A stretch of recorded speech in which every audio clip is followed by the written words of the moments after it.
with another phenomenal episode of Women In. Before I tell you about my phenomenal guest, let me tell you what you're listening to.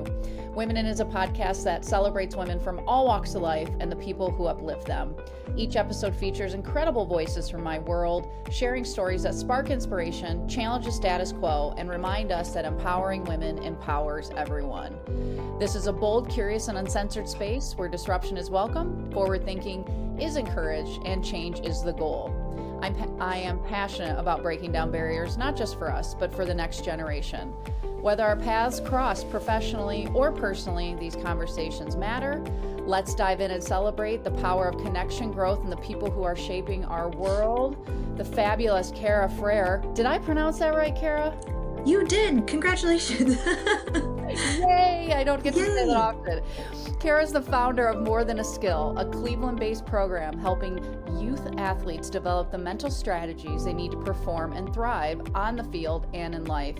A certified meditation practitioner, Kara is also a 2-time childhood cancer survivor and the mom of a 1-pound micro-preemie who spent 7 months in the NICU. Those experiences of resilience and hope fuel her passion for teaching young athletes confidence, focus, and emotional strength. Through her private coaching, workshops, and digital resources, she equips both athletes and their parents with tools to navigate pressure and overcome what she calls nerve pauses, the mental hurdles that can derail performance. Kara also hosts the More Than Skill podcast, where she shares practical mindset tips for parents, coaches, and athletes. Her mission is to show youth athletes that mastering your thoughts is the first step to mastering anything. Hey, Kara. Hi. How are you? I'm doing well. How are you? I'm great. I'm so excited to have you on my podcast. So let's start there. How did you and I meet?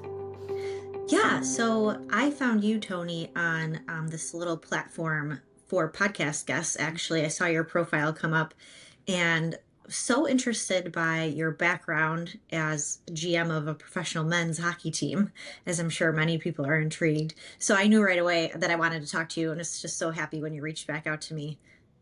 Yeah. And I was on your podcast and it was fantastic. And I'm like, you need to be on my podcast. And Podcast swap. yeah, and here we are. I was just so impressed at your story and as you wrote in your bio. So I want to start there. You've been through a lot. You're a survivor, 2-time cancer survivor. Yep. 1-pound micro-preemie, which, I mean, science and technology, had this happened, 10, 20 years ago. So I want to hear tell us more about that story. And I'm assuming, I don't want to assume because I haven't been through this, but I hear a lot of resilience and grit already because you're sitting here before me now, and these are not hard or not easy things to go through in life. So you kind of take it from there, but let's start with what those experiences were like and how it's shaped you. Yeah, absolutely. So I was 14 when I was diagnosed with cancer for the first time. Just had a history of headaches, really, is what caused the ball to start rolling. And I was eventually diagnosed with stage 3A Hodgkin's disease, which is a type of lymphoma. It was I had like a softball-sized tumor in my chest, a little like golf ball size in my lymph node up here, and then a little bit in my spleen. So the first time was a lot of chemotherapy, radiation, but it was it's like the best cancer to have, especially if you're a kid, because it's very curable. That doesn't mean it wasn't difficult. But as a 14-year-old, I think my challenges were a little bit different than what you might think of when you typically think of having cancer. Like, my world was pretty much crushed when my hair fell out. And I couldn't go to, the Friday night football games. Like, I wasn't social. And those were the big things for me that were the most difficult. Like, was I really sick? Yes. But if I could have, I would have easily traded that to just have been a teenager and be able to experience teenage things. So my luck of the draw, I didn't accidentally, but I relapsed when I was 16. So the cancer came back. And as most people know, the kind of cure and survival rates go down, the more times that you have cancer. So I had to go back through treatment. That part was quite a bit more difficult. I had a stem cell transplant and immunotherapy. So both of those things made me very sick. I had many different hospital stays where I was in for weeks or months at a time. And again, for me, it was more just missing out on life, like missing out on teenage things. My friends would come visit me and talk to me about boys or like things that they went to go do. And I always felt like that's where the FOMO started. So, but to your point, I think, the resilience started to be built then. And mainly not because I thought, I'm being resilient by doing this. It happens almost inherently. Like you don't have a choice. If you want to live, you have to go through treatment. But it did give me perspective as far as like many people have difficult things to deal with in their lives, but it didn't really compare to what I perceived as like this was life threatening. So it gave me perspective at a very young age to be able to look at life through that kind of lens. And very shortly after that, I found out that I would not be able to have children, just because of the treatment that I went through. And there was some talk of like moving my ovaries out of the field of radiation, but it was determined that is the treatment that I went through just kind of obliterated everything. Like, Hmm. you won't be able to have children. Now I was 16 when I was having this conversation with my doctors, and I remember my parents talking to me about it. Like, Kara, do you understand what's happening? Like, you're not going to be able to have kids when you're older. And this is just gives you a snapshot of my frame of mind because I was like, okay, I got it. Like, can I go to the lacrosse game now? Yeah, you were a mere It's just kid. like so crazy to look back on. But lacrosse was huge in central New York, and all of our friends played lacrosse. So I was like, I don't care. I have one thing on my mind. This is a social event. I need to be there. And that's all I could think of. So I got that news and I just kind of went on through life because as a 16-year-old, it just doesn't really affect you. But 8 years ago, I was with my now husband, and one day I was like, okay, something's weird's going on. Like, I actually thought I might have cancer again, but from the symptoms I was experiencing. I was like, okay, this feels weird, like some stuff going on in my stomach, like it feels like stretching out. And I was, of course, Googling symptoms up one night, just like Googling everything. And the symptoms added up to cancer, some kind of cancer, ovarian cancer, or pregnancy. So I said, okay, and tomorrow morning I'll go to the store, get a pregnancy test, and I'll just rule it out so I can, start to plan on what happens next. And lo and behold, said I was pregnant. So I took three more, and those were accurate. So called my husband sobbing. Like, I wish I would have looked back and had one of those cute, like, reveal stories, but it didn't go down like that at all. It was just like crying and sobbing, like, oh my God, I can't believe this is happening. So the beginning of my pregnancy was fine, and I was considered high risk because of my past, and everybody was like amazed that this happened. But eventually things started to go downhill pretty fast. So I was diagnosed with preeclampsia. So Hmm. they were not able to control my blood pressure. I was super high blood pressure.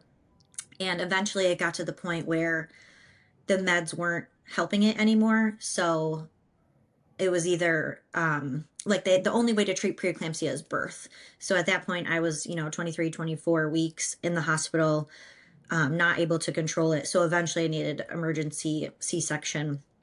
And Lucci, my son, was born. He weighed 1 pound, 5.5 ounces.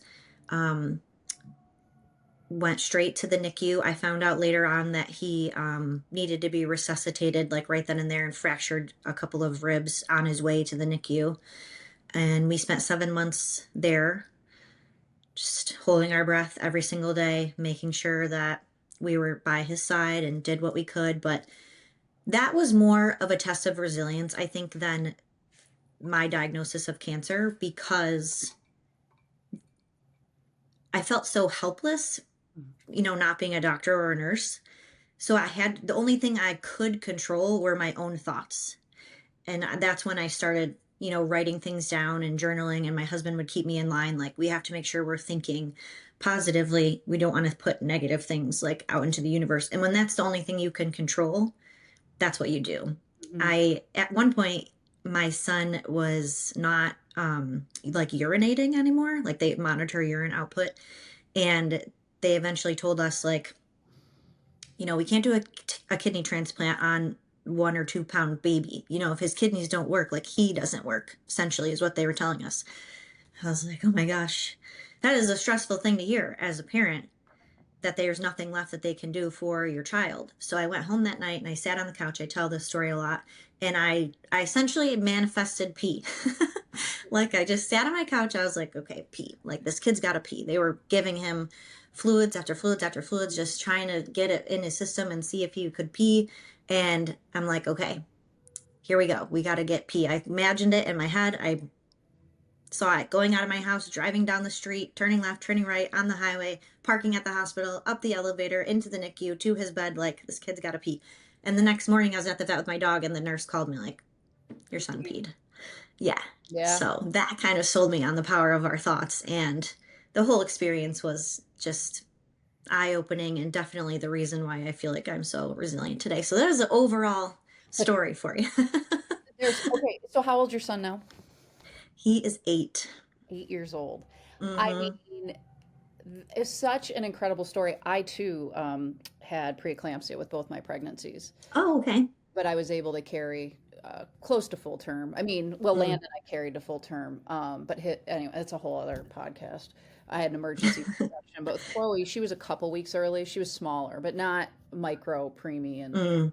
what you experienced. And so I was thinking about this as you're sharing this. So your parents went through this cancer With diagnosis, me. you Mm-hmm. twice, and then you're now sitting in the NICU for 7 months with your son. And Mm-hmm. did you talk to your parents about like what this, because they were you. I mean, it was Yep. different because you were able to talk and you were Mm-hmm. a young adult-ish. So I don't know, what was that like for all of you? Yeah, it was definitely a full circle moment for all of us because they were in the same situation as me. And we always say like, I would never trade that position because it's so difficult for the parent. I always thought when I was the one being treated with cancer, just like, what are my parents doing? Like they have a healthy life. They can go do whatever they want. But to be the parent of a sick child is a type of torture that I would never wish on my worst enemy because you're so helpless. There's nothing you can do. You, That's the basis of the conversation that I had with my parents you about did. this whole thing. Yeah. Hmm. What did they say? I mean, I would just say as a parent, it would be like, oh, not that they expected you to get it, but it's different Hmm. when you're on the other side. I would imagine, was it more, I mean, you already have a deep relationship, they're your parents, but did it Hmm. take it to a different level because you guys like, like you could bond Yes. on it? Oh, yes. I mean, there was, times where I would call them after a particularly difficult day in the NICU, and that's where I got all of my words of wisdom. It's a roller coaster ride from day one. It's like he would start doing really well and then just nosedive. And it was the same for me in treatment. So for them to just give me those words of encouragement, like it sucks right now, but it's going to get better. Like we've been there. We know what it's like. It was nice to have them in my corner in that regard. I can only imagine. What is it like at that age to be faced with death for you when you were 14 and 16? You know, it's interesting. The second time around was way more close to that mindset because there wasn't a lot of treatment protocols for somebody that had relapsed Hodgkin's disease. They didn't even have a protocol for it at St. Jude. We checked. So I Wow. guess you could say I got denied from there. I don't want to make them sound bad, but they didn't have a protocol for me. So it definitely felt that way more the second time around. But I remember like I was young, I was 16.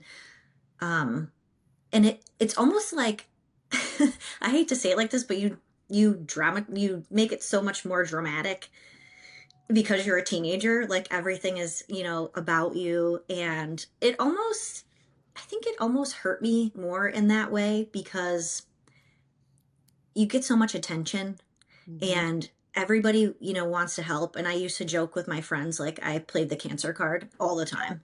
Like I get to ride front seat in the car. I had cancer. You can say whatever you want. So in that regard, it's kind of like maybe hurtful towards me, but to face that heavy of stuff when you're young, it definitely gives you a different perspective on life. I think I tried not to focus on it too much. Like I told you in the beginning of this interview, I really what I really wanted out of life was just to be a freaking kid and go to the football games and be a cheerleader and just know what it was like to have like a boy like me. Mhm. So those bigger concepts of like what happens after death, I don't even think I played into it Yeah. Well, truly. and I Hmm. think, being the age that you were, that actually aided in what you were going through. I mean, in the Hmm. sense that you weren't thinking that way.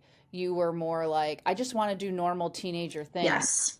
Because I'm putting myself in your shoes or anyone who's faced this as a teenager, and I would be thinking all about, okay, once we get past this, I'm going to do the normal things, and not because Hmm. I think if this version of me were to be going through it, I would be thinking much differently because of the stage of Yes. life I'm in now. Yeah, Yes, it was a blessing. I mean, because as an adult, you're thinking about that. Like, am I going to die? A, but B, like, how much is this going to cost? How is this affecting my family? There's so many other angles to it. But when you're a kid, yeah, I just wanted to visualize those times where I could be normal. So you're exactly right. yeah. So are these two experiences, well, three, because two cancer, one micro, Hmm. and you came out the other side on both of these with Hmm. a happy ending. So number one, how long have you been cancer free? And number two, are these experiences what drove you into your work with mindset coaching and the what you're doing with youth? And so we can kind of start talking about that. Or was that something totally different? And you're like, no, that wasn't it, Tony. I started it because, you know, I Yeah, wanted no, to. it's very much connected. Yes, I have been cancer free now for, let's see, 17, so 27, 37, 20 years. Been Okay. cancer free. Congratulations. It's very exciting. I do have a number of health related concerns from having cancer as a child. But the cancer is gone, so start Okay. somewhere.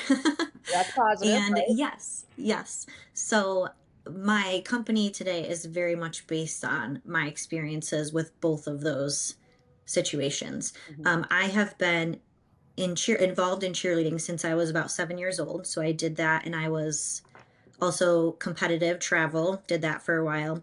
And as soon as I left high school, I started coaching. So that's where now I had been working with kids like prior to that, just at like Parks and Rec and stuff like that when I was a teenager. And I knew I loved kids and that I was good with them. But coaching is what really brought it out of me. Something I really enjoyed and I knew I wanted to do kind of forever. But coaching, cheerleading especially, doesn't really pay that well. So eventually I worked my way up, and I ended up being the director at a local program here in Cleveland, which was just an amazing experience. I did that for the past 11 years. But what I started realizing was something was missing from my training. And no matter how stern I coached, and I was pretty tough on the kids before I had my own, I realized that there was no amount of physical skill that could prepare them for the mental side of it. So, no matter how great we did at practice, sometimes they would crumble during competition.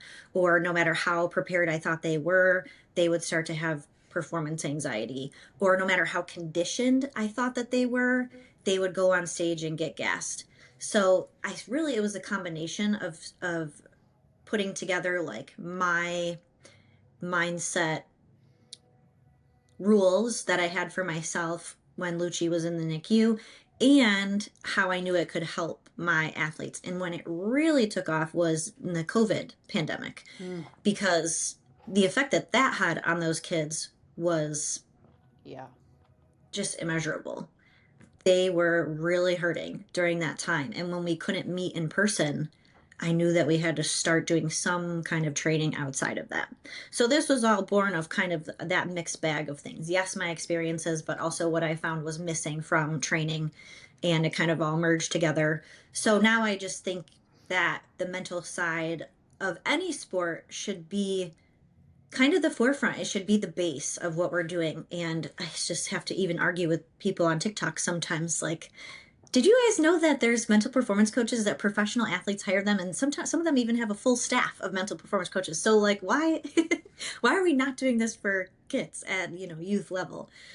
So that's where we are today. Yeah, get me going on this because let's I talk know. about this for a minute. I mean, you and I have a ton in common, including cheerleading. I don't know that we talked about this last time. I can't remember, but yeah, I was cheerleader too.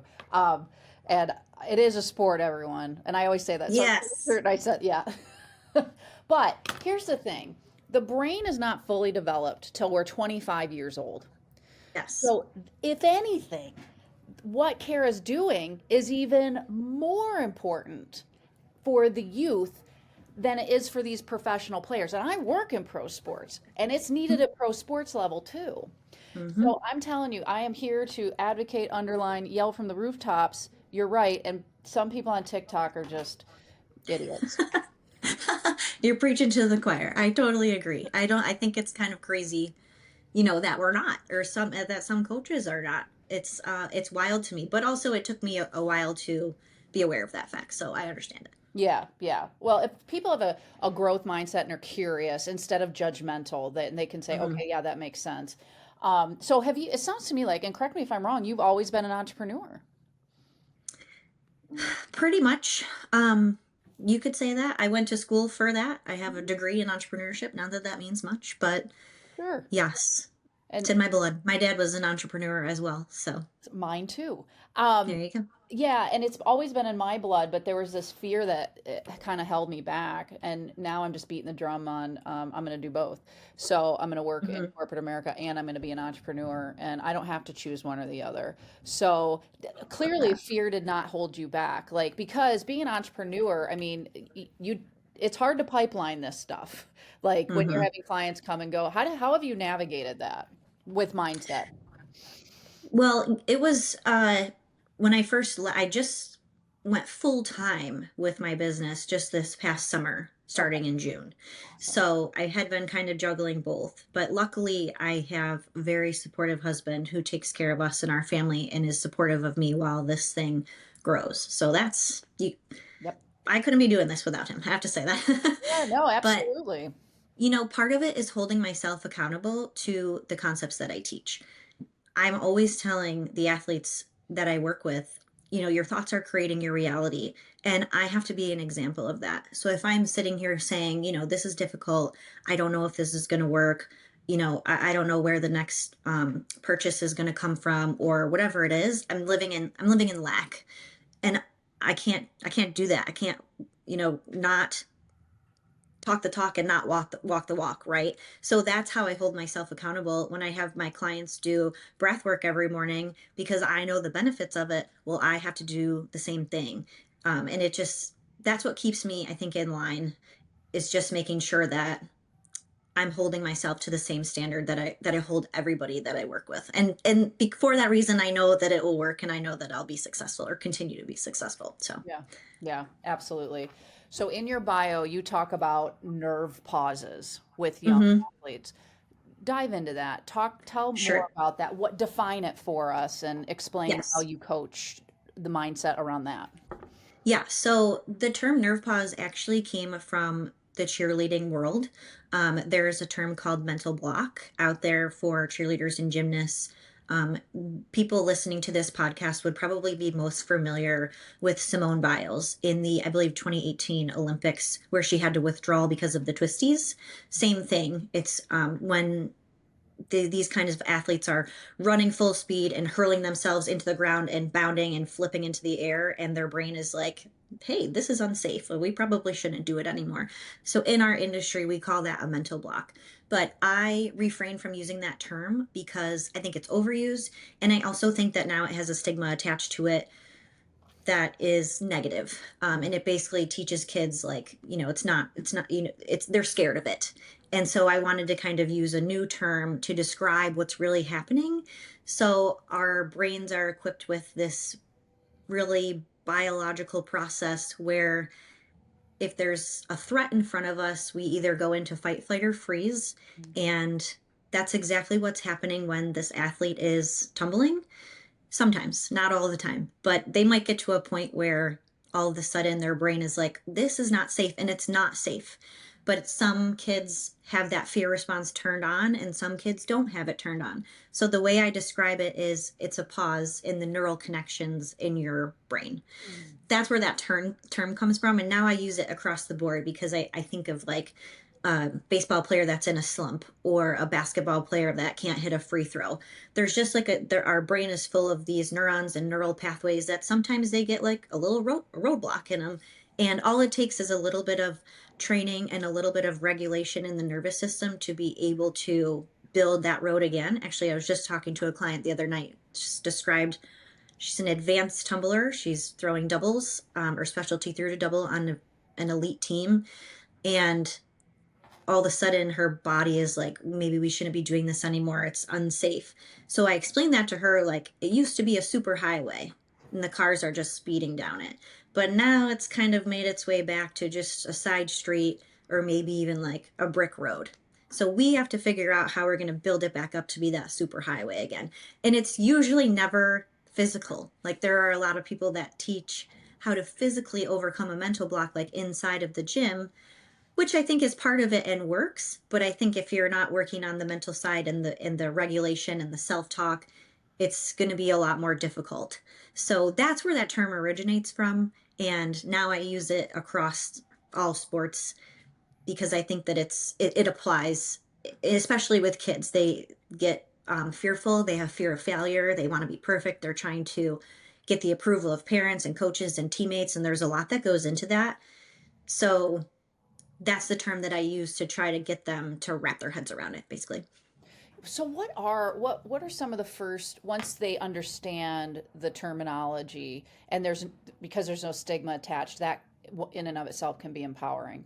What are some Hmm. practical tools or strategies that you go to with these kids that what we're tumblers and now are like, hang on a minute, I don't want to hurt myself. And as I don't know, to me, age plays a role in that too, I would think. As I got older, I understood more. And I'm not talking, Hmm. I was a tumbler and I was doing a balance beam and I broke my elbow and I split my chin. Anyways, like I got older and I'm like, you start to realize you're not Hmm. immortal. So, Yes. what are some tools and strategies that you try or have Yes. helped to?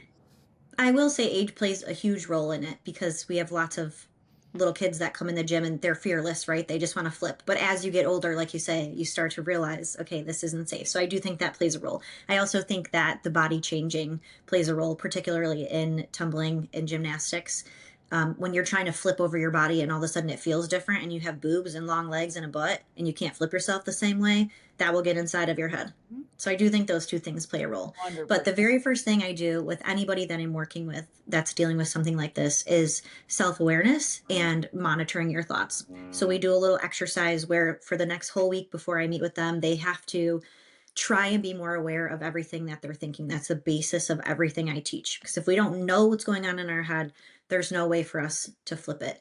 So I have them monitor their thoughts and we really dive deep into that. We do a little quiz about what their self talk looks like and get a baseline for where they're at, and just helping them understand what kind of thoughts are hurting them and what kinds of thoughts are hindering them. So after we do that, and sometimes it takes a long time because, and even for adults, it's like nobody knows what they're actually thinking until they become aware of it. So that process can take a little bit, but they learn pretty quickly what thoughts are serving and what thoughts are hindering. After that, we move into the actual exercises that are going to help them. And the very first one and the most effective one is the breath work. Mhm. So I'll have them start slow. We just do a minute of deep breathing, have them try to do it in the morning to start their day. A lot of the times they'll do it when they're on their way to practice just to kind of regulate themselves. So that's the big one that I start with. Um, Confidence plays a huge role, and something that I'm trying to teach everybody, all of my followers, anybody that I work with, is that confidence is something we can actually teach. Like, yes, we learn it through sports, but I think that it's something that us as leaders and coaches can actually show our kids how to do. So I just actually came from a workshop the other day where we talked about confidence. I think there's a lot of different puzzle pieces that go into it, but I'll have my athletes do a power stance. So it's like an acronym. The P stands for power phrase. So they have to pick a power phrase to be saying in their head. They have to have an open chest, a wide smile, elevated chin, and relaxed shoulders. That's what that stands for. So just the like physically manifesting confidence is one of them. And the list goes on. We do a lot of journaling, we do a lot of writing activities.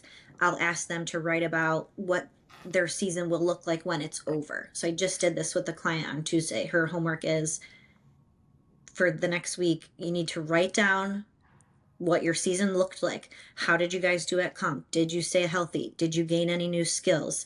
Like what all happened during the season, so they just bring it like energetically closer to themselves, to reality. So those are just a couple of examples of what I do with my athletes and teams. This is awesome. I mean, I've interviewed a lot of coaches in this in the well I should say sports and sports coaches and mindset coaching, whether it's Mm-hmm. alcohol, because I live alcohol free, and that's what I coach too, professional development coaches, real estate coaches, like, but this right here is like so exciting. So I'm intrigued on the business side. I'm going to shift over Mm-hmm. just for a minute, because you're selling the parents on this, right? Yes. So how do Mm-hmm. you how from as a business person, how do you do that? Like, and not selling per se, but I'm saying, like, do you market yourself somewhere particular, or relationship building? I don't know. You take it from there, but Yes. I'm interested. Absolutely. You're exactly right. I have a lot of experience in that area because I ran the gym for so long. So you have to be aware and identify that you have more than one customer. You have to appeal to the parent and you have to appeal to the kid, which can be quite a difficult balance. But it's become easier for me as a parent myself. I know what I want to be seeing through the viewing window, I know what I want to be seeing at practice. So coming from that perspective, it's a little easier to demonstrate what I want to be happening with my staff and with myself, with the kids that are actually at practice or at the gym. But to answer your question, especially in today's age where we have all of these tools in front of us, um, I just try to use words that I think parents are searching for.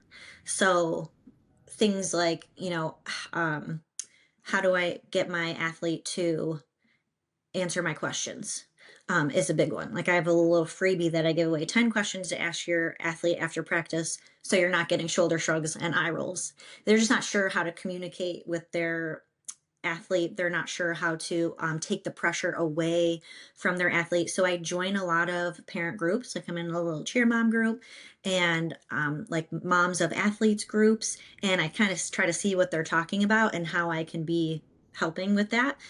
But the other side of it is the kid.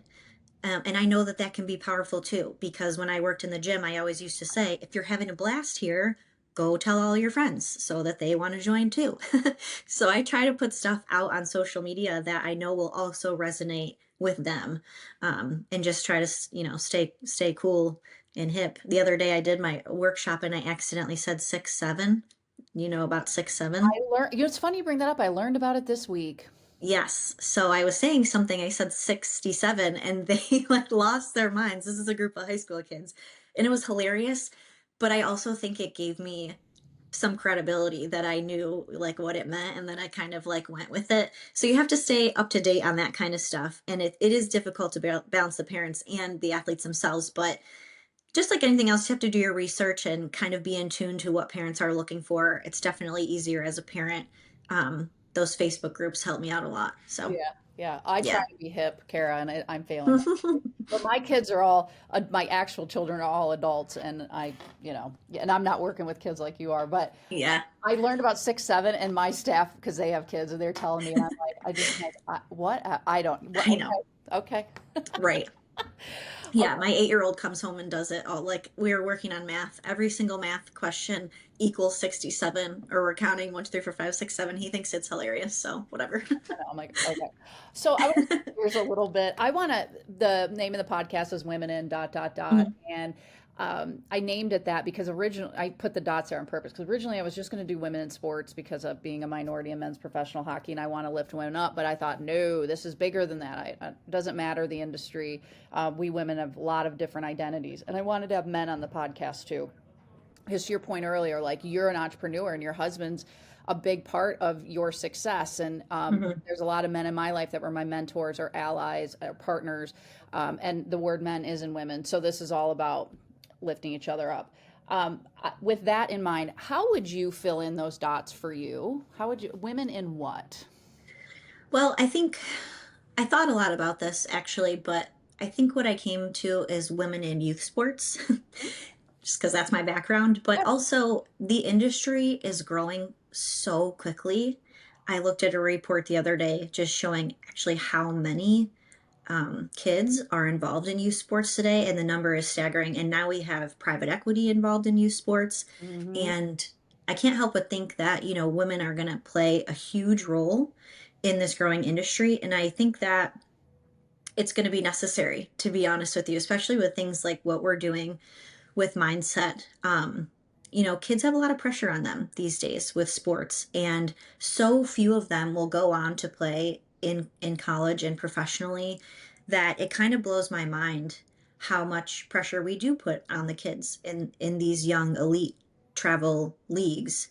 And I think that women have a good perspective on that. And I think we can be useful in maybe just getting back to the root of what youth sports should be, which is to have fun Fun. and let our kids, develop the way that they're supposed to and just relieve the pressure. So, yeah. Absolutely. Hmm. Who are the women in your life that have shaped you to be the woman that's sitting before me right now? Yeah. So, I hope I don't start crying. There's been a lot of them on my dad's side.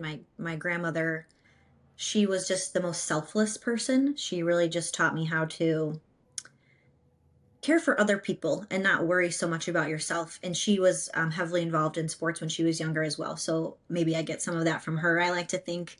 And on my mom's side, we're Italian, full of blood Italian. So my family's full of wonderful Italian women. The matriarch of our family, my grandma, she passed away last summer, but she was feisty, Mhm. um, and very caring. And I think the only Italian woman I've ever met that couldn't cook worth a lick, which is so surprising. She had a lot of sisters and they had a lot of children. So that to me just shows,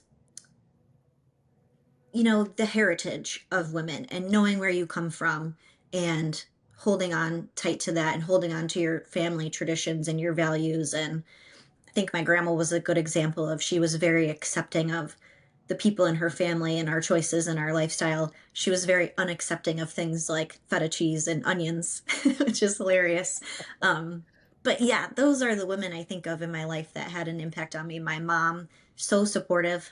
She likes all my videos and listens to all my podcasts, and you can't want anything more than that from your own mom. So I owe a lot to them for sure. What's your mom's name? Because I know she'll listen to this. My mom's name is Deborah.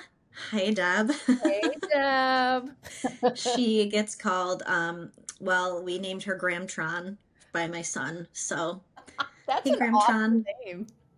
I know. It used to be Debtron, and then it turned into Gramtron when I had Lucci. So, Debtron. That's pretty yes. sweet. Mm-hmm. She's pretty creative. I love it. Oh, Mm-hmm. that is so cool. Okay, I'm Italian too. No wonder. I mean, Tony's pretty Italian, but my maiden name's Mm-hmm. Lentini, so you don't get more Italian than Oh, Tony Lentini. no. Yeah. So, oh, spicy Italian women. Yes. Oh, okay. So you're a curious growth mindset, very much passionate about the what we've been talking about in terms of mindset and manifestation, and you're actually a certified meditation practitioner as well. Mm-hmm. So, Yep. where I'm going with this, what are you reading or listening to right now in any of these spaces around mindset or meditation or, uh, you know, any learning? Yes. So the one podcast that I love to listen to that talks so much about this is the Mark Divine podcast. Hmm. He is a former Navy SEAL. So he knows all about what it takes to train your mind to be doing the absolute hardest job on the face of the planet. So he has a lot of great insights. He has a lot of great guests that have really opened my eyes up. So that one for sure, I highly recommend it. It's easy to listen to and you'll get so much information out of it. The other one I've been into lately is Diary of a CEO. That's not all about mindset, but every once in a while he will have somebody on that really has a lot of information in this regard. A few weeks ago, I listened to, now I can't remember the name of it, but it was, I think it was like a Buddhist monk who is now an expert in meditation, and learning from it from that point of view really makes you open your eyes beyond the science of meditation and mindset and why we think that it works. Just listening to someone who's lived that lifestyle for so long was eye-opening to someone like me. So those are the two podcasts that I listen to. Um, the books are more like, I like Mary Higgins. I have a Mary Higgins Clark right now. I'm reading mystery right now. But I'm a big fan of Gary Vee. Hmm. He's just really business minded. So that's that side of it. But yeah, those are my resources for right now. Let me ask you this about touch on meditation for a minute. My clients, I mean, I Sure. meditate almost every day. Now, Hmm. I use an app, I use Headspace guided meditation. I don't take Yeah. like I do it, it works. I know this the science. Well, I don't. I learned a lot about it, the science behind it. Is there a right or wrong way to meditate? No. Good question. So I would describe it as more of a process or a learning curve, and you just have to start somewhere like anybody else. I think guided meditation is definitely a good way to start, but everybody thinks that meditation is something that it's not. So everybody thinks that it's being able to close off your mind completely. And it's not that. It's just about, sitting in a quiet space and being able to kind of watch your thoughts go by. Like I describe it as clouds going by in the sky, or a train that's going by, and you're just simply trying to let them go by without judging anything that's happening. Um, I think the biggest thing for people to take away in meditation is that we have to be able to be more comfortable being alone with our thoughts, because we're so distracted all the time. We have phones and we have TVs, we have whatever music, whatever else it is. That's always just a distraction from whatever is going on up here. And I think people are afraid of what's going on up there in their head. So they don't want to sit with themselves and sit with their own thoughts. But the more you do it, the better you get at it. And you can get better at doing the train method, where you're just watching them go by. You get better at it, but you have to start somewhere. So there isn't a right or wrong way. I mean, I always say you should probably be sitting down, and you should probably have your eyes closed, and you should probably be focusing on your breathing. That's a good way to start. But there's a million different ways to do it. There's a million different guided meditations, and I think the most important thing is starting and kind of just getting better at it as you go. Yeah. Hmm. So I want to, you work with individuals on their mindset and Hmm. and they change, helping them change their mind about something, essentially about how they're handling situations or whatever the goals they're working towards. So I want to ask you, what have you changed your mind about lately? Yeah, so I think going back to what I said earlier, I think it's the Italian in me, but I think I used to be a pretty combative person, Mm. kind of like my way or the highway. And I used to coach that way too. Um, just, wanted the best out of my teams. I wanted to win so badly. I was very competitive, and almost would look at my athletes like chess pieces that I was moving around strategically. And I think the biggest thing I've changed my mind about is that style of coaching, honestly, because when I reframed it and started coaching to allow the athletes to have fun and laugh around and joke and still get our work done, the banners started stacking up, the trophies started stacking up. Yeah. There's a formula out there that I think many new, especially coaches, don't understand, or many hard nosed coaches like my previous self don't understand. They think that they can get everything through the physical skills and drills. It's just not gonna, just doesn't work like that. There's a formula out there where you can have both things. I know that's not traditional, but we can let our athletes have fun and enjoy the sport that they play, and know that they might not go to college or be an elite or pro level athlete, but they can still have fun, they can still train hard, and they can still win. So that's one big thing I changed my mind on. And the second thing is just being on social media and being the other end Mm. of of that spectrum. Like I said, I used to be combative, and now I think kindness is just so much better. Mm. Like, it's so crazy to me how people get behind the keyboard on their phones and just say whatever they want to say. Oh yeah. And, I have to reel myself in to just be like, thank you for your comment. Have a nice, thank you for being kind. I try to battle it with kindness myself because I know what it feels like. So that's something that I change my mind on when I scroll through other people's content and I want to leave a comment. I'm just like, no, they don't need that, and my opinion doesn't matter on what they're talking about. So I am on the receiving end of a lot of keyboard warriors in my job, so yes. in my day job, so I get it. And I'm on my own social media platforms, but not on the hockey teams anymore because it was Mm, affecting my mindset so much. And so I trust my yes. staff, and I'm like, you guys run with it. Tell me if the hockey barn's burning down, let me know. But beyond that, I Yes. trust you, and it's not good for me, so I'm getting off. And because people are rude. Just rude, just outright, like, learn how to structure your response with a little bit of kindness, and we can go a long way. Yeah, and we're human, like those of us you're attacking. Yes. So, yeah. Carrie, this has been such a pleasure. Thank you for coming on and just sharing your knowledge and wisdom and life experience and your story. Yes. If people want to connect with you, where can they find you? So the best way is probably via my website, morethanskill.com. I'm on LinkedIn, so you can find me, Kara Frair, on LinkedIn. I'm on all the socials. It's mostly just at More Than Skill. So on Instagram, TikTok, X, and Facebook can get a hold of me. And my contact information is public on my website. So if you really want to chat, you could just reach out via email or give me a call. That's totally fine too. Awesome. Well, thanks for coming Yep, on. And absolutely. I look forward to staying in touch. And if you're up in Michigan, let me know during hockey season. We open up tomorrow night, and you and your family can come to Yay. a K-Wings game. I'd love to have you. Oh, that would be amazing. Good. I mean, congratulations on everything and good luck with your season. I hope you guys do amazing. Win. Win, win, win. Yes. With a Yes. healthy mindset. With a healthy mindset.